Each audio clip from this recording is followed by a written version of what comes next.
Hello and welcome to Evans Halshaw TV. In this video we're going to be taking you through the Ford Puma, which is a sporty, compact crossover that comes with mild hybrid technology.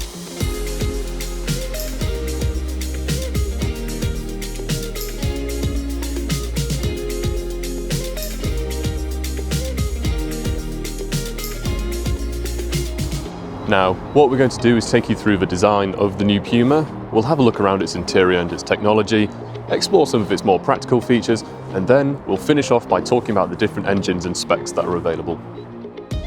As compact crossovers go, the Puma is one of the sportier ones available, which reflects in its design. Take the front end, for example. The headlights have been mounted further up compared to other cars in this segment. You then have this large grille, which dominates much of the Puma's face. Finishing off are these air curtain inlets, which improve aerodynamics and act as a home for the LED fog lamps. Come down the side and you'll notice these slightly extended arches, which is quite sporty for a car of this nature. There's also this, which is what Ford call a floating A-pillar. It's purely for aesthetics, but is a quirky feature nonetheless. Head towards the back and you can see how the roofline gradually slopes away, which is again pretty sporty. At the rear you have these cool looking tail lights which protrude from the bodywork itself. The Puma name badge is written centrally across the boot, and ST-Line models get a spoiler as well as a sporty looking diffuser. The highlight of the Puma is definitely the boot, because you get 456 litres of storage capacity. However, it's the features that really make the Puma stand out from the rest of the crowd. So first and foremost, we have this adjustable load cover.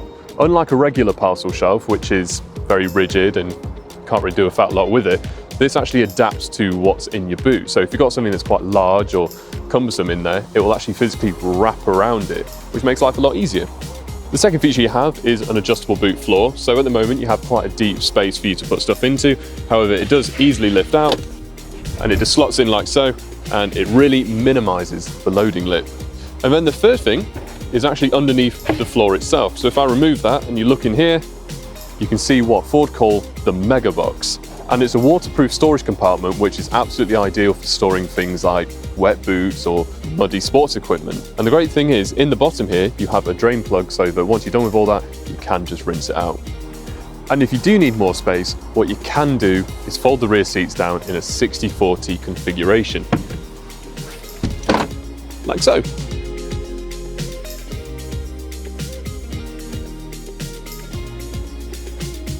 All versions of the Puma come with the brand's Sync infotainment system. And you know what? It's a really easy system to use because you have these on-screen shortcuts that make it easy to navigate between things like the settings, the connection for your phone, and depending on if your car has it, satellite navigation. You also have these shortcut buttons below here, which allows you to control things like the settings for the sound itself. And one feature we really like, it's quite underrated actually, is that you can turn the screen off completely, which is ideal if you're on a long nighttime drive. And then down here you have physical controls for the climate, so it's super easy to adjust those whilst you're driving. Depending on what specification you go for, you'll also find the settings for the heated seats and the heated steering wheel down here, as well as the brand's quick clear heated windscreen, which is really ideal for those frosty winter mornings, stops you from having to use an ice scraper. All but the entry-level titanium model come with a digital instrument cluster, and it displays things like how long you've been driving for and what your fuel economy is like. You can also control it by using the buttons on the steering wheel.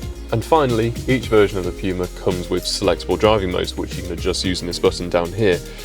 You get the standard Eco, Normal and Sport modes as you would expect in the majority of cars these days, but Ford have also included settings for slippery and trail. Dotted around the cabin you have various cup holders and storage compartments for which to store bottles and things like that. You also have somewhere down here to place your phone, and then you have a pretty decent sized glove box as well.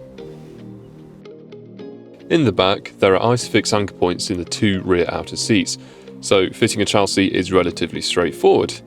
Space in general is pretty good for this class of car.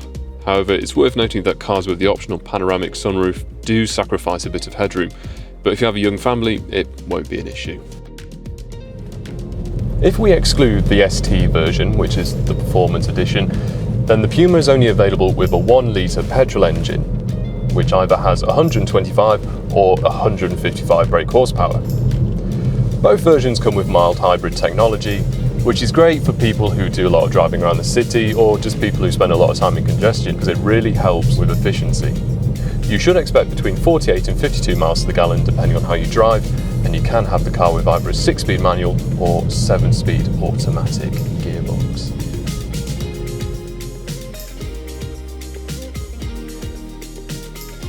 The Ford Puma is available in 5 different specifications. Kicking off the range is the Titanium, which is designed to be the option for people who don't want anything too sporty. It gets features such as rear parking sensors, a heated windscreen, cruise control, and LED daytime running lights. The ST line is the sportier version that's ideal if you want a fun family car without going for the full fat performance ST variant. Equipment includes a unique body kit and wheels, sport suspension, manual air conditioning, and a digital driver's display.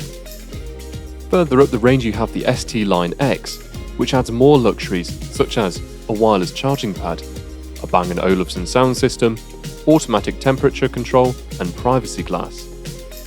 For the ultimate in everyday luxury, there is the ST-Line Vignale. It adds even more features, including front parking sensors, keyless entry, heated seats up front, and various changes to the exterior that are exclusive to the Vignale. Of course, if you'd like to learn more about the different specifications that are available, then you can head over to the Halshaw website. That brings us on to the Puma ST, which is the performance variant that's essential if you love driving. The Ford Puma ST has been engineered to offer more driving thrills than the standard car. Recruiting the same 1.5-litre turbocharged EcoBoost engine as the popular Ford Fiesta ST, this version of the Puma produces just under 200 brake horsepower. Paired with a 6-speed manual gearbox, the 0 to 62 miles an hour sprint takes just 6.7 seconds. As an added bonus, you can expect over 40 miles to the gallon on a combined cycle. Uprated suspension, bigger brakes, and faster steering ensure the Puma ST is good fun when the going gets twisty. If you go for the optional performance pack, then you'll benefit from a Quaife limited slip differential, which optimises grip in corners. There are 4 driving modes to choose from, 2 of which are tailored to sports and track driving. They alter the likes of the throttle response and exhaust system, optimising performance for when the mood takes you. With a number of eye-catching exterior upgrades, such as a front splitter, rear spoiler, and 19-inch wheels, the Puma looks as good as it drives. If you're in the market for a quirky family car that's fun to drive and affordable to run, it's well worth considering the Ford Puma. If one does take your fancy, then you can check out the latest deals on new and used examples on the Halshaw website. If you've enjoyed this video, then please feel free to hit the like button and subscribe to our channel. Also, let us know what you think of the Puma in the comments section below. Thank you for watching.